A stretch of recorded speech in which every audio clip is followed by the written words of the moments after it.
വന്യമൃഗങ്ങളെ പ്രതിരോധിക്കാൻ പുതിയ സാങ്കേതിക വിദ്യ സ്ഥാപിച്ച് കോളേജ് വിദ്യാർത്ഥികൾ. എറണാകുളം കോതമംഗലം കോട്ടപ്പടി മാർ ഏലിയസ് കോളേജിലെ വിദ്യാർത്ഥികളാണ് ഹോം ഗാർഡ് എന്ന പുതിയ സാങ്കേതിക വിദ്യ വനമേഖലയിൽ സ്ഥാപിച്ചത്.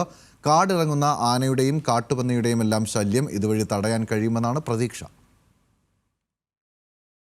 എറണാകുളം ജില്ലയിലെ കോതമംഗലം പ്രദേശത്ത് വന്യജീവി ശല്യം അതിരൂക്ഷമാണ്.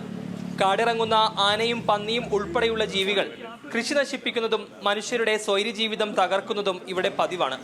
ഈ സാഹചര്യത്തിലാണ് വന്യജീവികളെ പ്രതിരോധിക്കാൻ കോളേജ് വിദ്യാർത്ഥികൾ പുതിയ സാങ്കേതിക വിദ്യ സ്ഥാപിച്ചത്.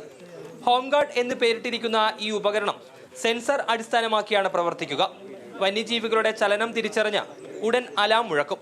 ഇതിലൂടെ ആളുകൾക്ക് മുൻകരുതലെടുക്കാനും അപകടങ്ങൾ ഒഴിവാക്കാനും കഴിയും.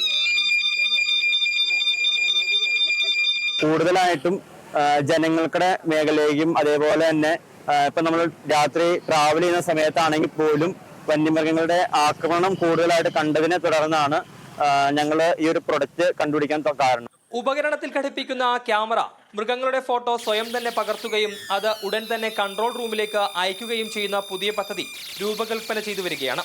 ഇതിലൂടെ അധികൃതർക്ക് സമയബന്ധിതമായി ഇടപെടാനും ആവശ്യമായ നടപടികൾ സ്വീകരിക്കാനും കഴിയും. ഒരു സാമൂഹ്യ പ്രതിബദ്ധതയോടുകൂടി തന്നെയാണ് കോട്ടപ്പടി മാർ ഏലിയാസ് കോളേജ് ഇത്തരം ഇടപെടലുകൾ നടത്തിയിട്ടുള്ളത്. ഇന്ന് നമ്മുടെ കോതമംഗലം മണ്ഡലത്തിലെ 5 പഞ്ചായത്തുകൾ നേരിടുന്ന ഈ ഒരു വലിയ പ്രശ്നത്തെ കർഷകരുടെ ജീവനും സ്വത്തിനും സംരക്ഷണം നൽകാൻ കഴിയുന്ന നിലയിൽ എന്ത് ചെയ്യാൻ കഴിയുമെന്നുള്ള ഒരു ആലോചനയുടെ തുടർച്ചയിലാണ് കോളേജ് ഇത്തരം ഒരു ഉപകരണം, അത് കുട്ടികൾ തന്നെയാണ്, അതാണ് പ്രത്യേകം നമ്മളൊരു പ്രോത്സാഹനം കൊടുക്കേണ്ടത്. ബാറ്ററിയിലും സോളാർ പവർ സംവിധാനത്തിലുമാണ് ഈ ഉപകരണം പ്രവർത്തിക്കുന്നത്.